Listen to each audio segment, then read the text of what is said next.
नवीन सादा ज़िला के किसान मोर्चा ज़िला अध्यक्ष परवेश दिवाकर जी हमारे साथ हैं। बात करते हैं कि इस बार उनको जो दायित्व मिला है उसका किस तरह से वो निर्वहन कर रहे हैं और उसकी जो टीम गठित कर रहे हैं तो किस तरह, क्योंकि चुनावी वर्ष है। आज सबसे बड़ी बात यह है कि इस साल जो भी गठन हो रहे हैं, जो भी मोर्चे बन रहे हैं, वो चुनाव के लिए अंदर खाने तैयारी करेंगे।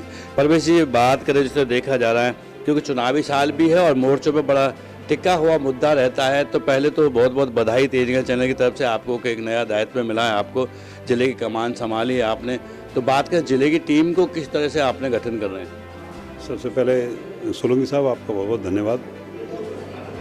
जो टीम जिन्हें हम अपने दायित्व बोध वाले कार्यकर्ता हम कहेंगे, सुनिश्चित तौर पर एक बात उस टीम में देखा गया है कि किसान मोर्चा का चूँकि काम है ग्रामीण पृष्ठभूमि और ग्रामीण परिवेश को समझने वाला कार्यकर्ता हो, इस बात को विशेष ध्यान रखा गया है। जिन कार्यकर्ताओं का संबंध ग्रामीण परिवेश से है, दिल्ली में रहते हैं लेकिन पीछे उनकी पृष्ठभूमि गांव से रही है, गांव देहात के हैं, किसानी उनके घर परिवार में आज भी होती है, तो कम से कम वो एक किसान के दर्द का, किसान की समस्या को और किसान हमारे लिए अन्नदाता के रूप में हम क्यों मानते हैं, इस बात को हमारे पदाधिकारी समझ सकें।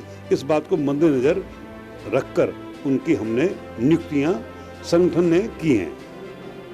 तो बात की जाए जिस तरह देखा जा रहा है क्योंकि चुनावी साल भी है, तो उसके लिए किस तरह की तैयारियां रहेंगी संगठन की, और ख़ासकर किसान मोर्चा जो बात करें, किसान मोर्चे पे भी काफ़ी, क्योंकि दिल्ली में तो इतना किसानों का बढ़ रहा नहीं है, गांव इतने नहीं रहे हैं, खेती नहीं रही है, उसके बाद भी किसान मोर्चा का मेन मकसद क्या होगा। हाँ, ये आपने बड़ा महत्वपूर्ण प्रश्न किया है। पिछले 30 वर्षों से मैं भारतीय जनता पार्टी के भीतर काम कर रहा हूँ और जब मुझे ये किसान मोर्चा का काम दिया तो मेरे लिए निश्चित रूप से एक रिसर्च करने का एक विषय था कि दिल्ली में किसान मोर्चा का आखिर काम क्या है। तो मैं पूरी दिल्ली भर की बात ना करूं और मैं अपने ज़िला नवीन शाहदरा की बात करूं तो मेरे ज़िला नवीन शाहदरा का जो कार्य क्षेत्र है वो 5 विधानसभाओं से घिरा हुआ है और उन 5 विधानसभाओं में जो गांव आते हैं, जो वो गांव हैं पुराने। अब मैं उन गांव की बात करूं तो अगर रोहतास नगर की बात करूं कि क्या रोहतास नगर विधानसभा में गांव है, तो मैं दुर्गापुरी में रहता हूं, लेकिन दुर्गापुरी के आसपास का क्षेत्र सिकदारपुर गांव कहलाता था। अगर मैं नवीन शाहदरे की बात करूं जहां पर आज सबसे पॉश एरिया माना जाता है और बहुमंजिला इमारतें खड़ी हैं, वहां पर भी शाहदरा थाने के बिल्कुल ठीक पीछे, अभी शायद लोगों को पता है नहीं पता पर नवीन शाहदरा के लोग जानते हैं, उल्धनपुर गांव है। और उल्धनपुर गांव पुराना उल्धनपुर गांव आज भी बसा हुआ है, लेकिन उल्धनपुर गांव को औरंगजेब के समय में वहां से उठाकर और मंडोली के बराबर में बसाया गया था 465 वर्ष पूर्व। तो इस उल्धनपुर गांव का जो इतिहास है 465 वर्ष पूर्व का है, जो लोगों को पता ही नहीं है। अब किसान मोर्चा कहाँ से अपना काम शुरू करेगा और कहाँ जाके उसे कितना काम करना है। वहीं जब बाबरपुर की बात की जाती है तो जो बाबरपुर गांव है उसका इतिहास 265 वर्ष पुराना है। बाबरपुर गांव में से ही निकला छज्जूपुर गांव। बाबरपुर गांव के जो जमींदार थे, छज्जूपुर गांव वाले, उनके भांजे पक्ष में लगते हैं, तो उन्होंने उनसे ज़मीन लेकर छोटा सा अपना गांव बसा दिया। लेकिन एक बात इन सब चीज़ों के साथ साथ एक बात और बता दूं, जो मूल गांव हैं, बाबरपुर गांव, उल्धनपुर गांव, छज्जूपुर गांव, इनकी अपनी खुद की आबादी 1000 या 1200 से ज़्यादा की नहीं है। अब इसके बाद में हम गोकलपुर विधानसभा की बात करते हैं तो गोकलपुर विधानसभा में मंडोली गांव है।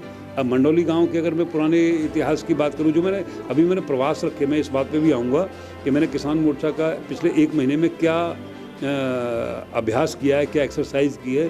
तो मैंने ये शुरुआत यहाँ से की कि मेरे ज़िला नवीन शाहदरा के अंतर्गत जितने भी गाँव हैं, मैं उन गाँव में प्रवास करूँगा। और प्रवास के दौरान सबसे पहले मैंने जो प्रवास किया वो गोकलपुर गांव का किया, गोकलपुर गांव और जौहरीपुर गांव। आश्चर्य की बात है कि गोकलपुर विधानसभा के अंदर जौहरीपुर गांव का इतिहास 465 वर्ष पुराना है। जौहरीपुर गांव को लाल किले के आसपास की जो ज़मीन है, ये जौहरीपुर गांव हुआ करता था।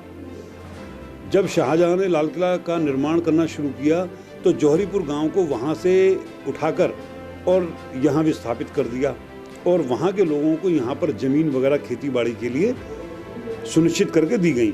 और उसी जौहरीपुर गांव में से उन्हीं के एक परिवार में से गोकलपुर गांव निकल कर आया है। ये बात किसी को नहीं मालूम होगी। आप किसी वहाँ के किसी विधानसभा में जो प्रतिनिधित्व कर रहे हैं उनसे पूछें, या नगर निगम में जो प्रतिनिधित्व कर रहे हैं उनसे पूछें, या किसान मोर्चा के पूर्व के लोगों से पूछें, तो उन्हें ये जानकारी नहीं है।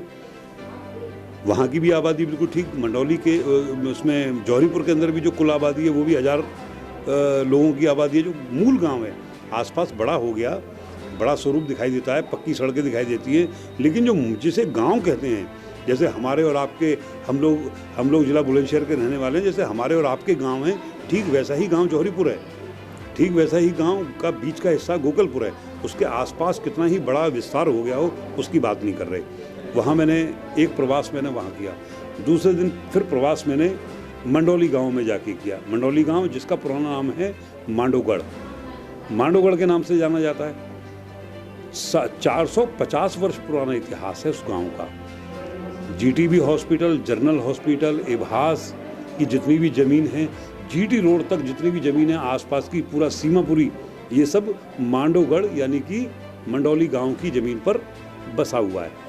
उसी मंडौली गांव में से ये सिकदारपुर उसका एक हिस्सा था, जहां हम दुर्गापुरी, रामनगर, मानसरोवर पार्क की बात करते हैं।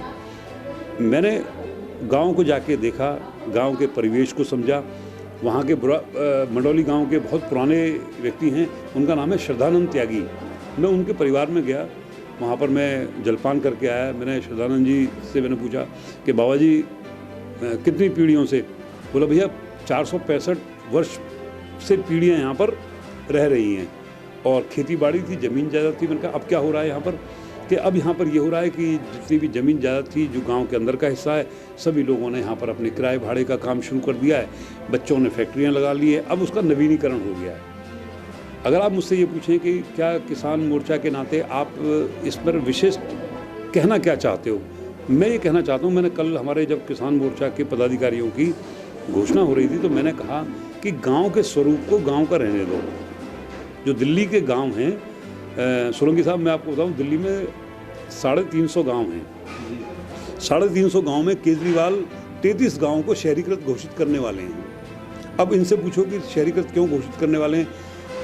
दिल्ली के 350 गांव में से 33 शहरीकृत हो जाएंगे, वहाँ ज़मीन के भाव बढ़ेंगे, इन्हीं के लोग खरीदेंगे, इन्हीं के लोग उन पर कब्जा करेंगे, इन्हीं के लोग वहाँ पर फैक्ट्रियाँ बनाएंगे, इन्हीं के लोग वहाँ पर बिल्डिंग खड़ी करेंगे।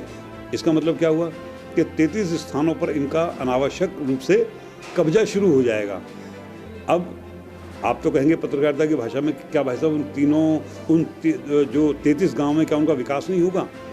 जब दिल्ली सरकार हमारी है, दिल्ली में मेंबर ऑफ पार्लियामेंट हमारे हैं, तो उनका विकास तो आप भी कर सकते हो। आप गांव को गांव रहने दो, मगर उनमें सुविधाएं शहर जैसी पैदा कर दो। तो इसमें क्या ऐतराज़ है? क्या गौतम बुद्ध नगर में गाँव जो हैं उनमें सुविधाएँ नहीं हैं? क्या बुलंदशहर के जो गाँव हैं क्या उनमें सुविधाएँ नहीं हैं? हमारे बुलंदशहर में तो एक गांव ऐसा है कि जहां का हर एक बच्चा मिलिट्री में जाता है, सैदपुर गांव, और वहां पर 24 घंटे में 1 सेकंड के लिए भी बिजली नहीं जाती।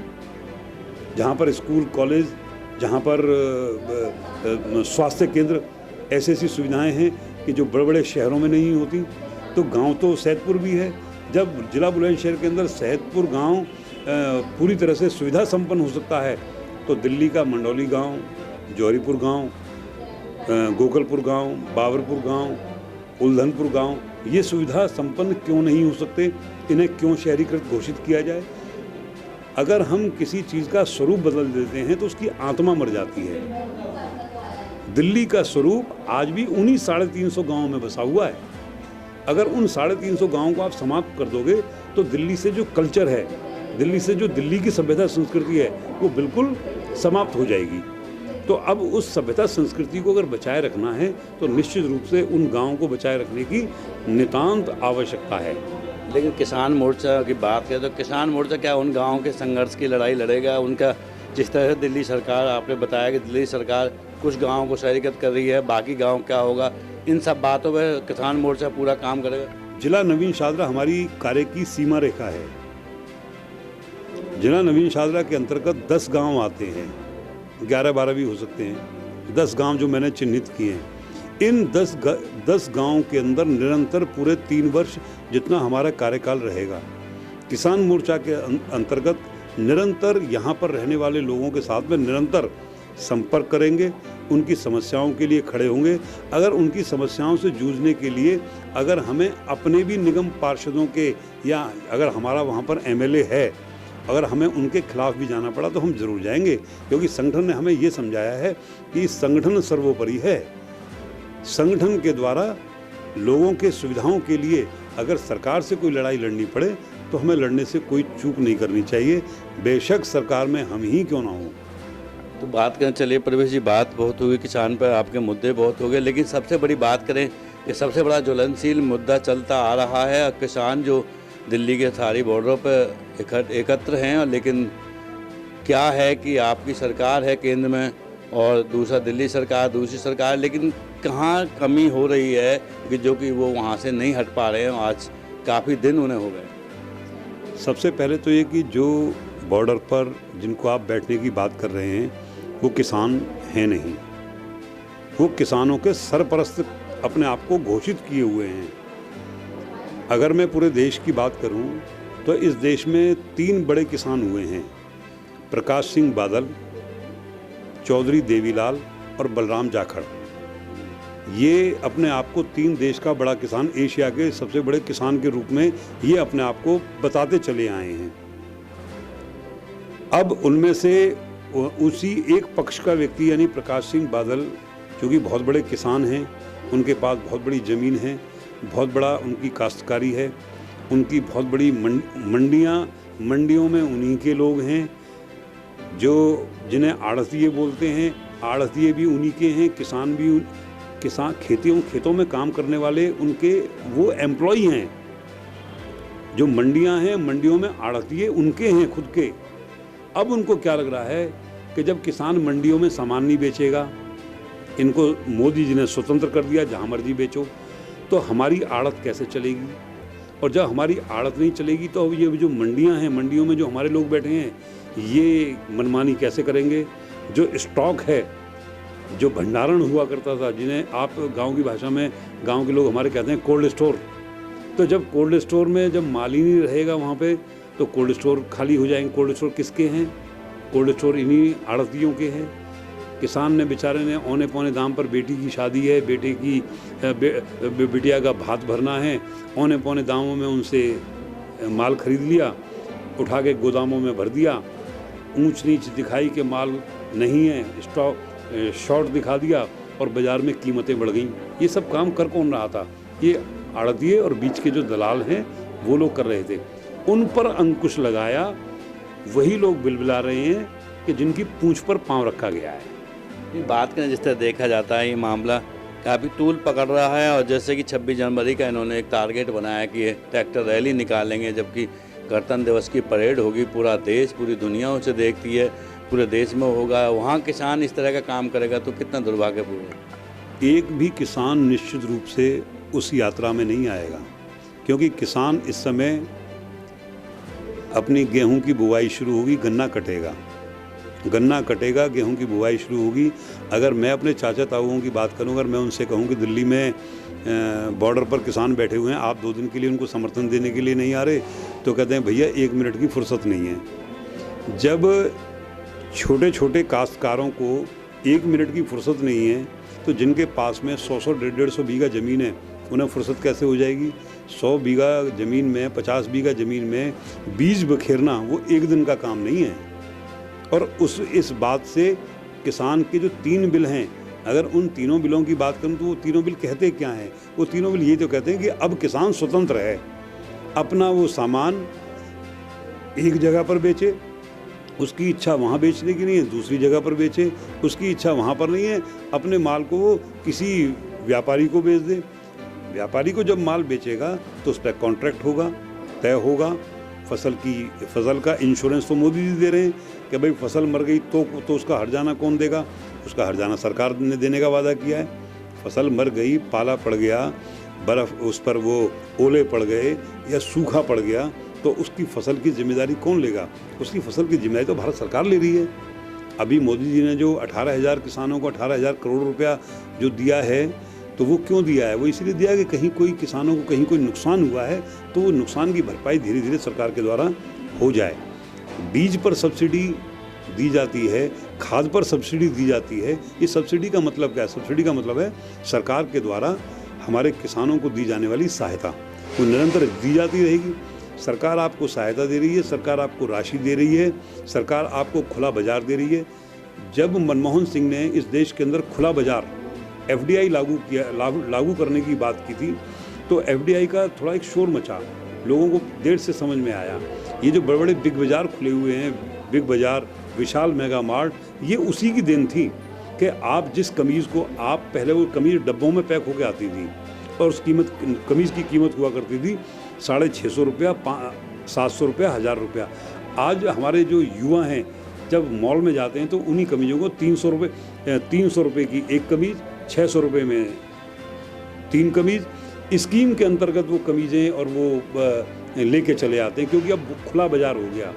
जो स्टॉकिस्ट करने वाले लोग थे, जो दलाल लोग थे, उनकी सब दलाली ख़त्म हो गई। बाज़ार में माल सीधा आ गया। जब बाज़ार में माल सीधा आता है तो बनाने वाले को उसकी पूरी कीमत मिलती है और ख़रीदने वालों को उसका फ़ायदा होता है।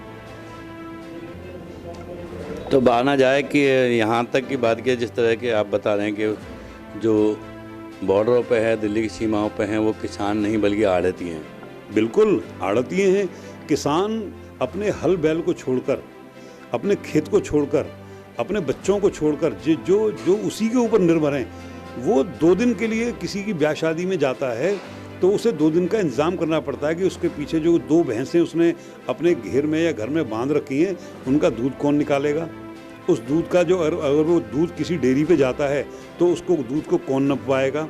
घर में अब सीमित लोग हैं काम करने वाले, घरों में भी अब सीमित लोग हैं।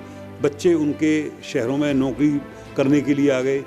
अगर एक चाचा ताऊ का एक बेटा या एक परिवार का व्यक्ति खेती बाड़ी कर रहा है, अब एक तो इतने ज़्यादा लोग नहीं हैं, और उनमें से भी जो ज़्यादा नहीं है उनमें से भी उठकर वो धरने प्रदर्शन के लिए बॉर्डर पे आ जाएं, तो उनको रोटी कौन? अब आपने कभी सुना है कि किसानों के प्रदर्शन में काजू बादाम, पिज़्ज़ा, चाउमीन, डोसा चल रहे हो? ये कौन सा प्रदर्शन है? ये प्रदर्शन हमारे पकड़ से बाहर है। एक किसान अभी फेसबुक पे आया कि उसका एक बेटा अमेरिका में है और उसके परिवार के 12 लोग कनाडा में रहते हैं, कि उनको ये पता लगा कि हमारे जो पिताजी हैं, वो उनके पिताजी बहुत बड़े किसान भी हो सकते हैं, आड़तिए भी हो सकते हैं, हम इस गहराई में नहीं जाते। तो उन्होंने अपने पिताजी के लिए 45 लाख रुपए का तो एक ट्रक बनवाया और उस ट्रक के अंदर 5 लाख रुपए की सुविधाएं रखवाई, सोफे, उसमें टॉयलेट, उसमें एक छोटी सी किचन और 6 महीने का राशन, कि पिताजी अब आप इसे लेके जाओ और आप 6 महीने दिल्ली के बॉर्डर पर प्रदर्शन करो। गुरु गोविंद सिंह की संततियां हैं ये। गुरु नानक देव ने शिक्षा दीक्षा दी है हम लोगों को। यहाँ इस देश को बचाने के लिए हमारे सिख लोगों ने कुर्बानियाँ दी हैं, हम उनको नमन करते हैं। पता नहीं इन सिखों के भेष में ये कौन लोग हैं, इन लोगों को चिन्हित करने की ज़रूरत है। ये अलगाववादी लोग हैं, ये वाकई में ज़रूरतमंद लोग हैं, ये आड़तिए हैं। इन लोगों को वाकई में पहचानने की आवश्यकता है। और आप तो पत्रकार हैं, आप अपनी पारखी नज़र से आप पहचानो ना, आप पहचानो और आप बताओ कि ये कौन लोग हैं। बात कर केंद्र सरकार है, इतने दिन हो गए, अब तक क्यों नहीं परख कर पाई? केंद्र सरकार बात उनसे कर रही है जो वाकई में किसानों के हितैषी हैं। केंद्र सरकार किसी दलाल से, किसी आड़तिए से बात नहीं कर रही। केंद्र सरकार, क्योंकि उनकी तो जाने की हिम्मत ही नहीं है केंद्र सरकार के पास में। अच्छा, उनकी जाने की हिम्मत नहीं है, इसलिए वो कह रहे हैं हमें पूछ नहीं रहे। सरकार तो उसे पूछेगी ना जो किसान की भाषा जानता है, किसान का दर्द जानता है। सुप्रीम कोर्ट की कमेटी बन गई, उसके बाद भी ये लोग नहीं बात करने को राजी हैं। अभी आज के अखबार में आया है, आज का अखबार दैनिक जागरण पढ़ा मैंने, नवभारत टाइम्स पढ़ा, उस पर पूरी की पूरा अभ्यास चल रहा है, पूरी एक्सरसाइज चल रही है कि किसी भी तरह से उस बिल को लेकर किसानों का 1% भी कहीं नुकसान ना हो जाए, गलती से भी गलती ना हो जाए, क्योंकि देश का अन्नदाता है। देश के अन्नदाता का कहीं भी कोई भी, चाहे सरकार हो, चाहे कोई व्यक्ति हो, चाहे सुप्रीम कोर्ट हो, कोई नुकसान नहीं करना चाहिए और ना नुकसान होगा, बिल्कुल नुकसान नहीं होगा। तो ये थे हमारे साथ नवीन शाहरा जिला अध्यक्ष किसान मोर्चा के प्रवेश दिवाकर जी, जिन्होंने बताया कि उन्होंने जो टीम गठित की है, उनको जो दायित्व मिला है उसके बारे में वो जड़ तक जानकारी ले रहे हैं। और जिस तरह से उन्होंने गाँव के बारे में हमें जानकारी दी, वाकई लग रहा है कि वो अपनी इस किसान मोर्चा को लेके, क्योंकि दिल्ली में किसान मोर्चा का क्या औचित्य है उसको खंगाल रहे हैं, उसकी तह तक जा रहे हैं। और जो लोग जोड़े जा रहे हैं वो भी जो दिल्ली के उनके ज़िले के गांव के लोग हैं, वो लोग जोड़े जा रहे हैं जो कि किसान की भूमिका या किसान के कार्य को जानते हैं, समझते हैं।